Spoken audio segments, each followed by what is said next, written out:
Hey guys, welcome back to the channel Tavneet Kaur is study corner. Learning is priceless.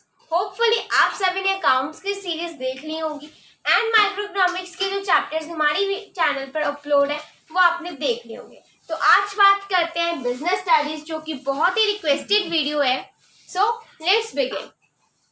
So 11th commerce with chapter 2 of business studies is forms of business organizations. And yeah, for chapter 1, go into my channel and watch the playlist set it. Let's start with chapter 2, that is the forms of business organizations. Business आपको पता है? अगर नहीं पता तो सबसे पहले chapter 1 की वीडियोस देख लो, जिसका लिंक मैं डिस्क्रिप्शन बॉक्स में डाल दूंगी. तो आज हम पढ़ेंगे कि बिजनेस ऑर्गेनाइजेशन, जो बिजनेस होता है वो किन टाइप्स का होता है, उसके क्या क्या फॉर्म्स हैं, वो किस फॉर्म को लेकर हम बिजनेस को स्टार्टअप कर सकते हैं. सपोज करो कि if you want to start up a business, तो सबसे पहले what you will think that what type of business organisation you are going to run. Simple. तो सबसे पहले आप ये सोचो कि आप अपना बिजनेस अकेले चलाना चाहते हो, कि सिर्फ फैमिली मेंबर्स ही अपने बिजनेस में रखोगे, या फिर पार्टनरशिप, मतलब कि कोई भी आ सकता है. ज्वाइंट स्टॉक कंपनी, मतलब कि फॉरेन इन्वेस्टर्स को भी आप ले सकते हैं. कोऑपरेटिव सोसाइटीज, मतलब कि वॉलंटियर्स जो 18+ एडल्ट होते हैं वो. तो आज हम इस टॉपिक में बात करने वाले हैं सोल प्रोप्राइटरशिप बिजनेस की. तो let's begin with sole proprietorship. So let's study about sole proprietorship in this video. So in this you have to understand only the features properly, because जो merits and demerits है वो features में से ही निकल कर आएंगे. So सबसे पहला फीचर है फॉर्मेशन एंड क्लोजर. फॉर्मेशन मतलब कि बिजनेस को फॉर्म करना, बिजनेस को स्टार्टअप करना, एंड क्लोजर मतलब कि उसको क्लोज कर देना. ये इसका इजी होता है. क्या होता है? इजी. वाई? अब फीचर्स में इसका इजी और फॉर्मेशन एंड क्लोजर इसलिए होता है बिकॉज सोल प्रोप्राइटर, सोल का मतलब वन, प्रोप्राइटरशिप का मतलब ओनर. वो बिजनेस को सोल प्रोप्राइटरशिप बिजनेस कहा जाता है जिसमें सिर्फ वन सिंगल ओनर होता है. मतलब कि आप अकेला अपना बिजनेस चला रहे हो तो वो सोल प्रोप्राइटर है. मैं चला रही हूँ, सोल प्रोप्राइटर है. कोई और चला रहा है बट अकेला, वो होता है सोल प्रोप्राइटरशिप. मतलब कि जब सिर्फ एक ही ओनर है जिसने सब कुछ कंट्रोल करना है, मैनेज करना है, सभी रूल्स एंड रेगुलेशंस, टाइमिंग्स, सब कुछ उसने सेटअप करना है. तो जब वन ओनर होता है बिजनेस का तो उसको बोला जाता है सोल प्रोप्राइटरशिप बिजनेस. तो इसकी फॉर्मेशन एंड क्लोजर बहुत इजी हो जाती है बिकॉज एक तो कोई ज्यादा फॉर्मेलिटीज नहीं होती, नो लीगल फॉर्मेलिटीज, बिकॉज हमने बिजनेस स्टार्ट करना है तो हमारे ऊपर डिपेंड करता है कि हम कब स्टार्ट करना चाहते हैं, किस डेट को, और हम कैसा बिजनेस को सेटअप करना चाहते हैं. अगर हमारा बिजनेस अच्छा चल रहा है, will continue it. But in case अगर वो अच्छा नहीं चल रहा, then what we will do? We'll close it. It all depends upon us or the person who is running the business. तो sole proprietorship में formation बहुत easy हो जाती है as well as closure, because हम एक इंसान होते हैं तो उसने खुद के साथ ही डिसाइड करना है. he or she does not have to discuss with so many persons. अब जिस पार्टनरशिप में बहुत सारे होते हैं उसके हम बाद में स्टडी करेंगे. तो फॉर्मेशन एंड क्लोजर इसकी क्या हो जाती है? इजी. लाइबिलिटी, इसकी लाइबिलिटी मतलब कि लाइबिलिटी हम पढ़ चुके accounting terms, chapter 2 of accounts. तो लाइबिलिटी इसकी होती है unlimited.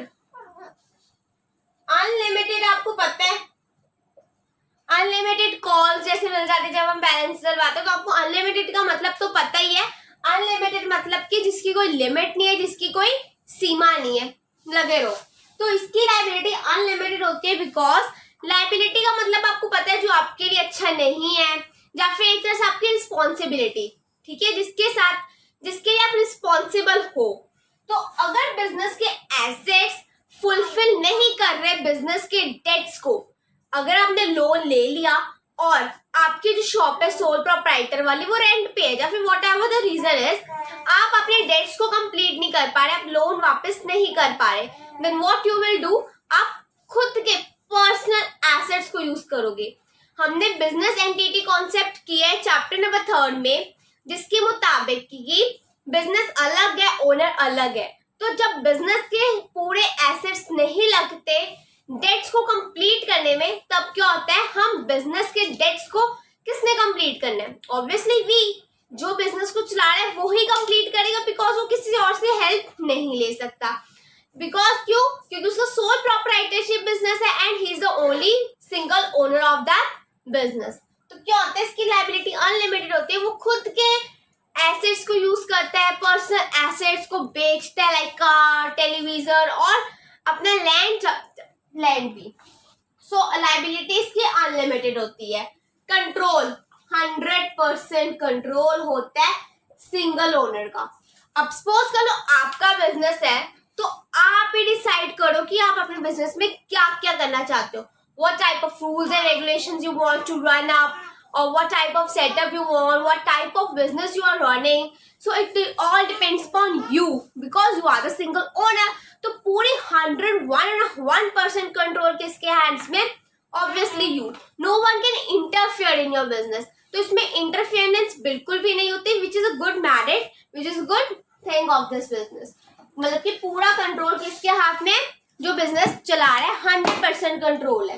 Next, sole risk bearer and profit. अगर आपको कोई प्रॉफिट हो रहा है, अगर आप अपने बिजनेस में से पैसा कमा रहे हो, प्रॉफिट हो रहा है, तो वो कौन यूज करेगा, ऑब्वियसली आप या फिर मैं, जो बिजनेस चला रहा है।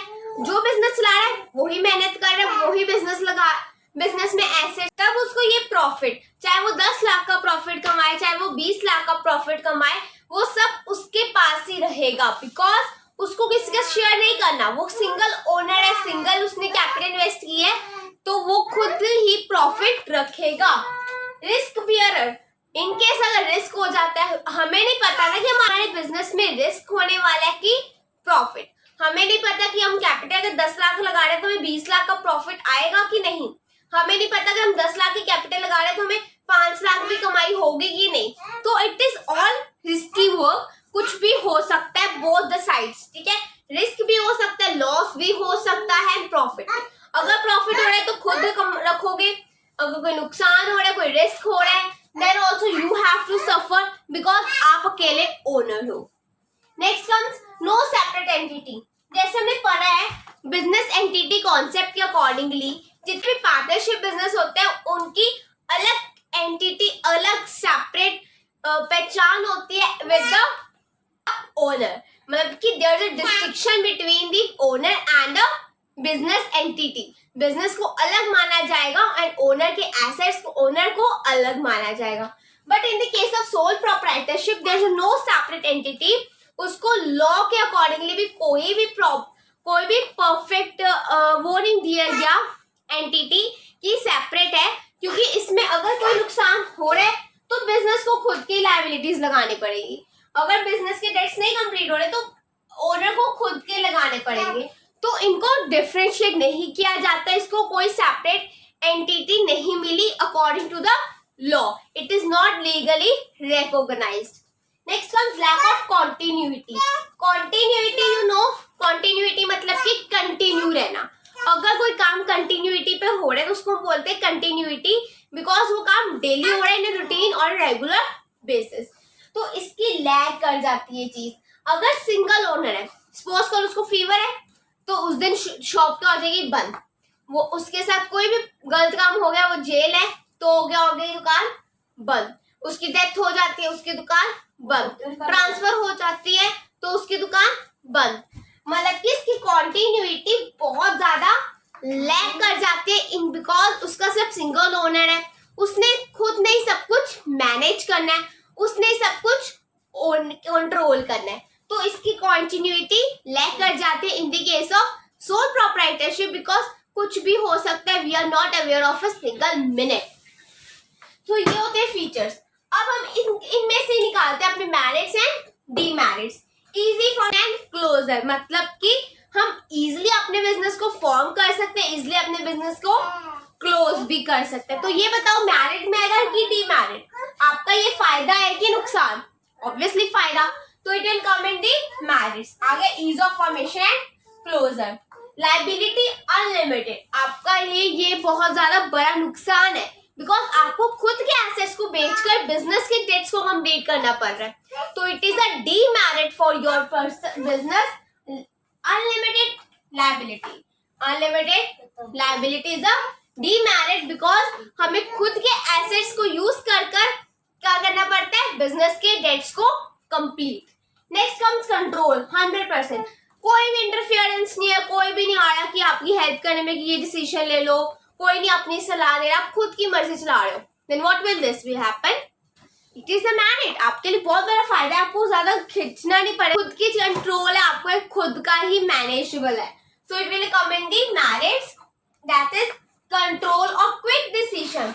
इसमें हम जो कंट्रोल है 100%, दैट इज क्विक डिसीजन, मतलब कि जो आप डिसीजंस लोगे वो बहुत क्विकली हो जाएंगे। बिकॉज अगर आपका पार्टनरशिप है तो सभी की राय लो, सभी से डिसीजंस लो, फिर एक आउटकम पर आओ, फिर उसको इम्प्लीमेंट करो। So that's a big and long process. तो इसमें हम डिसीजंस बहुत जल्दी ले सकते हैं, मैक्सिमम 2 days। हम थोड़ा सोच लेंगे, कंट्रोल क्योंकि हमारे हाथ में है, हमने मैनेज करना है, हमने कंट्रोल करना है, सारी प्रॉफिट्स भी हमारे पास है, तो रिस्क भी हमने ही उठाना है। तो हम अपने बिजनेस के लिए ऑब्वियसली बेस्ट ही सोचेंगे। सो व्हाट कम्स, अगर कंट्रोल हमारे हाथ में है तो डिसीजंस क्या हो जाते हैं बहुत जल्दी। It is a quick decision making body. Next sole risk bearer, sole risk, जितना भी रिस्क है, जितना भी नुकसान है, आपको खुद को उठाना पड़ेगा। दैट्स अ डीमेरिट, मतलब कि आपको खुद को ही सब कुछ उठाना पड़ेगा। आपने जो भी सोल रिस्क आ जाते हैं आपको खुद को उठाने पड़ेंगे, एंड जो भी आपके प्रॉफिट्स है वो भी आपके पास है। So that's a merit. तो इसमें दोनों चीजें मैरिट भी है एंड डीमेरिट भी है। नो सेपरेट एंटिटी, अलग कौन नहीं है, एंड लैक ऑफ कॉन्टिन्यूटी, मतलब कि बिजनेस कभी भी बंद हो सकता है, इसकी चांसेस नहीं है कि लंबे टाइम तक चलेगा, बिकॉज कुछ भी हो सकता है। We are not at all aware of a single minute. So ये हमारा नुकसान है, बिकॉज कभी भी बिजनेस बंद हो सकता है। अगर बहुत अच्छा चल रहा है देन ऑल्सो कुछ भी रीजन के कारण हमारा बिजनेस बंद हो सकता है। सो इसकी क्या है, लिमिटेड लाइफ। लिमिटेड लाइफ मतलब कि हमारे बिजनेस की लाइफ बहुत छोटी है, कभी भी वो बंद हो सकता है due to the reason of death, transfer and whatever this. ठीक है, नेक्स्ट जो हमारे बच गए, क्विक डिसीजन डन, कॉन्फिडेंशियलिटी।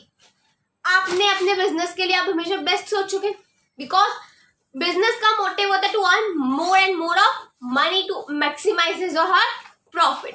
तो क्या होगा, हमारे पास कंट्रोल है तो हम अपना बेस्ट सोचेंगे, तो हमें कॉन्फिडेंस है कि हमारे जो हमने रूल्स बनाए, जो हमने लॉ बनाया, रूल्स बनाए अपने बिजनेस के लिए, वो हमारे पास कॉन्फिडेंशियलिटी से पूरे अप्रूव्ड है। मतलब कि हम पूरे कॉन्फिडेंस से बोल सकते हैं हाँ ये हमारे बिजनेस को फायदा देंगे।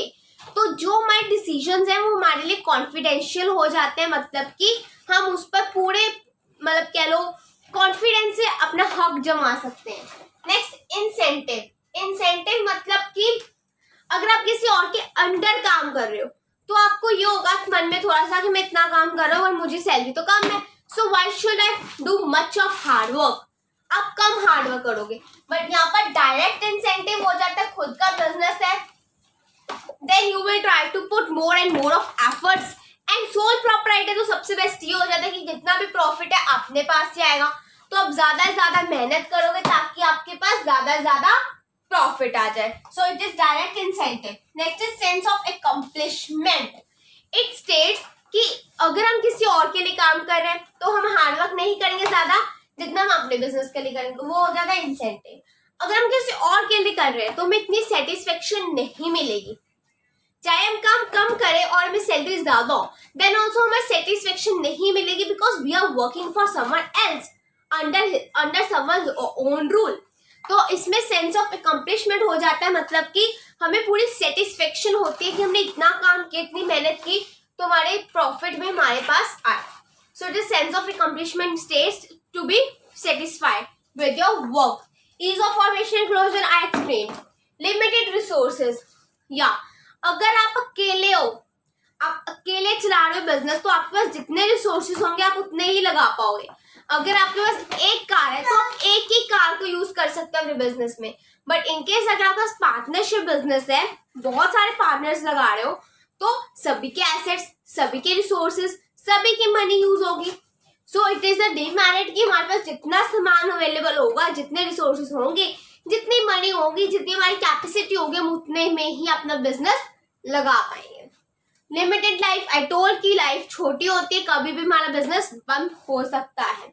Unlimited liability, I told again कि लाइबिलिटीज की वो अनलिमिटेड है, सीमा कोई नहीं है। अगर हमारे बिजनेस के डेट्स नहीं कंप्लीट हो रहे with our business assets, then we have to use our own personal assets of the owner. Limited manageable ability, या मैनेजेबल एबिलिटी मतलब कि अपने बिजनेस को मैनेज एंड कंट्रोल करने की एक क्षमता। एबिलिटी मतलब कि क्षमता, ठीक है। तो लिमिटेड है। अगर आप अकेले हो तो आप चलो मान लिया कि आप बहुत अच्छे अकाउंटेंट हो, तो जो बाकी एक्टिविटीज है बिजनेस की, अगर आप बहुत अच्छे ट्रेडर हो तो बाकी एक्टिविटीज जो कंट्रोल अकाउंटेंट्स बनाने की वो। सो एक पर्सन हर फील्ड में बेस्ट नहीं होता, इसलिए लिमिटेड मैनेजेबल एबिलिटी आ जाती है जब हमारा सोल प्रोप्राइटर होता है। बिकॉज एक सिंगल पर्सन ने सारी एक्टिविटीज को ध्यान में रखना है, उसने ट्रेडिंग करनी है, उसने प्रॉफिट मैक्सिमाइजेशन का ध्यान में रखना है, उसने सब कुछ करना है। So it lacks somewhere in a manageable. और अगर इनकेस हमारा पार्टनरशिप बिजनेस है तो बेस्ट अकाउंटेंट को हायर करेंगे, बेस्ट ट्रेडर को हायर करेंगे, जिसके पास बेस्ट नॉलेज ऑफ टेक्नोलॉजी उसको हायर करेंगे। So it is the merit अगर हम पार्टनरशिप में होते हैं, but in sole proprietorship it is the demerit, because हम अपने लोगों को हायर नहीं कर रहे, because it is sole proprietor business. Single owner है, उसने कंट्रोल करना है, उसने ही मैनेज करना है। आप अगर एक सब्जेक्ट में अच्छे हो तो आप दूसरे में नहीं होगे। It is not a thing कि एक पर्सन सभी फील्ड्स में अच्छा है। सो it is lacking somewhere, so it is a demerit, it is a limitation, demerit or not good thing for a business. So ये था हमारा sole proprietorship. I hope कि आपको समझ आया होगा, and if you get a quality content from my video, then please hit a like button, subscribe my channel Tavneet Kaur Study Corner, and yeah, please click the bell icon to get all the new notifications for my video. Share it with your friends and comment करके अपने doubts and queries को जरूर पूछना। तब तक के लिए stay home, stay safe, keep smiling, keep shining. Bye bye.